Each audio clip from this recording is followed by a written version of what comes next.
Shalom, selamat malam saudara-saudara. Malam hari ini kita sudah memuji Tuhan, kita sudah menyembah Tuhan di dalam doa malam hari ini. Nah, sekarang waktunya kita mendengarkan firman Tuhan. Firman Tuhan ini saya dapatkan di saat teduh beberapa hari yang lalu yang ada di pembacaan kita Amos ya. Amos 9 ayat 11 dan 13. Saya beri judul renungan hari ini adalah Tuhan pulihkan ya. Yuk kita baca Amos 9 ayat 11 sampai 13. Pada hari itu aku akan mendirikan kembali pondok Daud yang telah roboh. Aku akan menutup pecahan dindingnya dan akan mendirikan kembali reruntuhannya. Aku akan membangunnya seperti di zaman dahulu kala, supaya mereka menguasai sisa-sisa bangsa Edom dan segala bangsa yang kusebut milikku. Demikianlah firman Tuhan yang melakukan hal ini. Sesungguhnya waktu akan datang, demikianlah firman Tuhan, bahwa pembajak akan tepat menyusul penuai dan pengirik buah anggur penabur benih ya. Gunung-gunung akan meniriskan anggur baru dan segala bukit akan kebanjiran. Kemah Daud ya akan dipulihkan. Kemah Daud itu apa? Kemah Daud itu berbeda dengan kemah Musa, saudara ya. Kemah Musa atau tabernakel ya. Di tabernakel itu ada sekat-sekatnya, ada ruang kudus, ada ruang maha kudus, ada halaman. Tetapi di kemah Daud hanya ada tabut perjanjian yang ditaruh di dalam tenda ya. Tempat di mana Daud memuji dan menyembah Tuhan dengan mazmur-mazmurnya. Ya, jadi kitab Mazmur itu dinyanyikan, dimasmurkan di bait Tuhan ya. Karena ini ada sebuah perbedaan meskipun di kemah-kemah berikutnya itu modelnya itu seperti kemah Musa ya. Ya, kemah Daud ini sendiri yang berbeda ya. Nah, kemah ini sebenarnya hanya sementara karena Daud menunggu keturunannya untuk membangun ya. Tetapi Daud tahu benar betapa pentingnya Tuhan atau kehadiran Tuhan ya. Nah, kita lihat ini sesuatu yang berbeda ya, dari yang ada tempatnya, tempat yang bagus, tapi ini Daud ini di tempat yang sederhana. Tapi ada satu hal yang saya dapatkan di sini ya. Daud itu memiliki kesadaran bahwa Tuhan atau isinya, kehadiran Tuhan ya di dalam tabut perjanjian itu jauh lebih penting daripada kemahnya. Artinya Tuhan yang di dalam kita itu jauh lebih penting daripada kemah tubuh kita. Ya, kita tahu bahwa kita adalah sama bait Allah. Ya, tubuh kita ini bait Allah dan Tuhan di dalamnya. Ya, makanya Paulus menyampaikan bahwa ada harta karun di dalam di dalam tembikar ya, kayak gitu ya. Itu cuma tanah liat, kita ini tanah liat, tapi di dalamnya itu ada harta yang besar, namanya Tuhan ya. Ini saat tabut perjanjian dibawa ya, ini tabut perjanjian Daud itu awalnya dia di rumah ini ya saudara ya, bukan di mana, bukan di Yerusalem ya, tapi ada dari Kiryat Yearim ya, itu ada di Samuel 7 ya, ada di Samuel 7, atau nama lainnya ya, nama lebih kuno Baal Yehuda ya. Nah, di rumah Aminadab. Terus waktu dibawa ternyata salah satu anak imam yang membawa itu menyentuh ya, memegang yang harusnya dibawa dengan diangkat, tapi ini pakai kereta. Dan waktu anak imam dia anak imam juga imam ya, ini memegang menyentuhnya terus mati saudara ya. Tuhan membakar dia ya dengan ini ya, menghukum dia ya.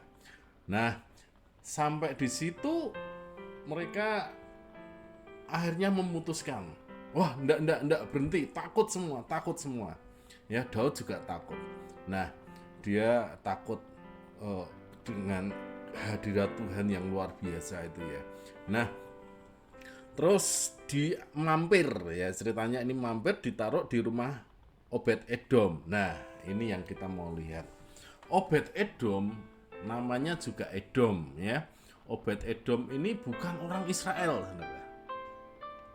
Ya, ini bukan orang Israel. Obed Edom itu orang Edom. Edom itu anaknya Esau. Ya, jadi sebenarnya ini bangsa lain. Ya, bangsa ini lebih dekat dibandingkan orang Arab kepada orang Israel ya, karena dia dari Esau bukan dari Ismail ya. Meskipun dari orang Obed Edom ini ada percampuran juga darah dengan anak-anak Ismail. Nah, jadi waktu waktu tabut Allah itu ada di rumah Obed Edom, ternyata Obed Edom juga diberkati meskipun dia bukan orang Israel. Ya, perhatikan saudara, kita juga bukan orang Israel. Tapi kalau di dalamnya ada kehadiran Tuhan, di dalam kita ada Tuhan, maka kita akan mendapatkan hal yang sama seperti orang Edom ini, saudara. Ya, jadi bukan pada tempatnya, tapi pada isinya. Kembali lagi, isinya siapa? Tuhan. Ya, berkatnya apa ya? Banyak, saudara. Berkat yang ada di dalam Tuhan itu apa ya? Utama itu keselamatan. Ya, kalau Tuhan di dalam kita, ada jaminan keselamatan buat kita. Kalau Tuhan di dalam kita, ada banyak berkat. Iya, itu pasti. Ya, tapi di ayat yang ini ya, yang tadi kita baca tadi, pemulihan apa ya? Ayat yang ke-11 sampai 13 tadi ya. Nah, sesungguhnya waktu itu akan datang bahwa pembaca akan menyusul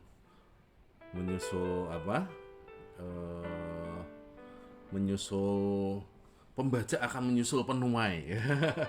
Jadi berkat yang luar biasa. Jadi hasil panen kemarin belum habis, sudah dapatkan lagi, panen lagi ya. Waktu mereka belum habis kalau berkat kita ya sekarang akhir bulan belum habis, berkat kita masih ada. itu menyenangkan ya saudara ya. Nah, ini gini saudara, sekarang pemulihan ya. Tuhan akan pulihkan. Tentunya bukan hal-hal yang seperti itu aja yang Tuhan pulihkan.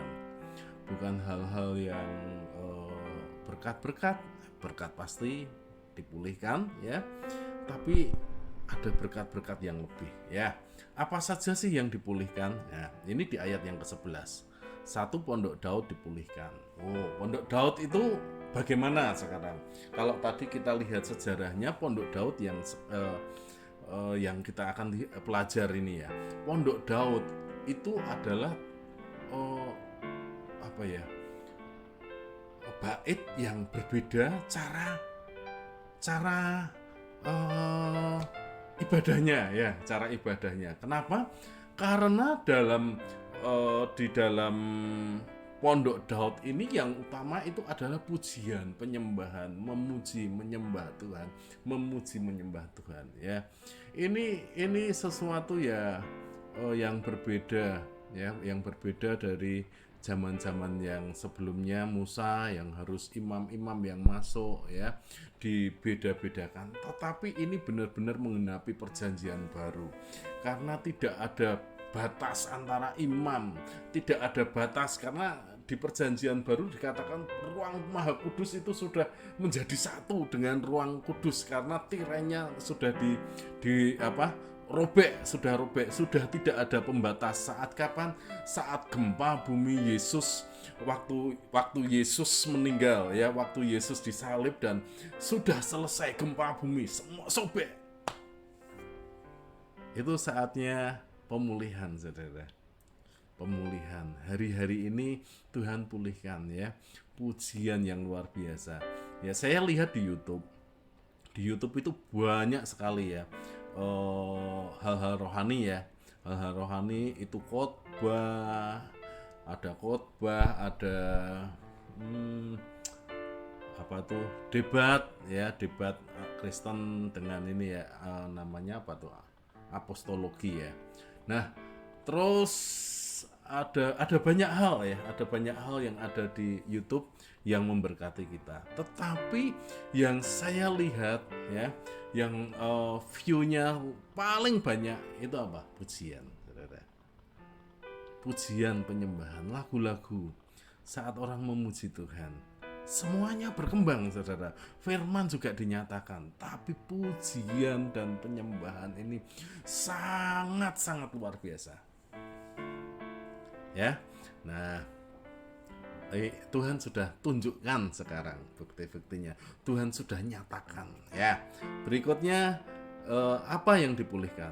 Nah, ini ayat yang ke-13. Penabur menyusul penebar benih. Ya, belum habis berkatnya ya, seperti yang tadi saya sampaikan, sudah menyusul berkat berikutnya. Ya, berkat yang susul menyusul ini bukan cuma hal jasmani, saudara. Ini adalah lebih dari hal-hal yang jasmani. Hal-hal jasmani termasuk di dalamnya, tapi ini juga hal-hal rohani. Saat kita hari-hari ini Tuhan berikan firman, luar biasa. Nanti kita dengar lagi ya.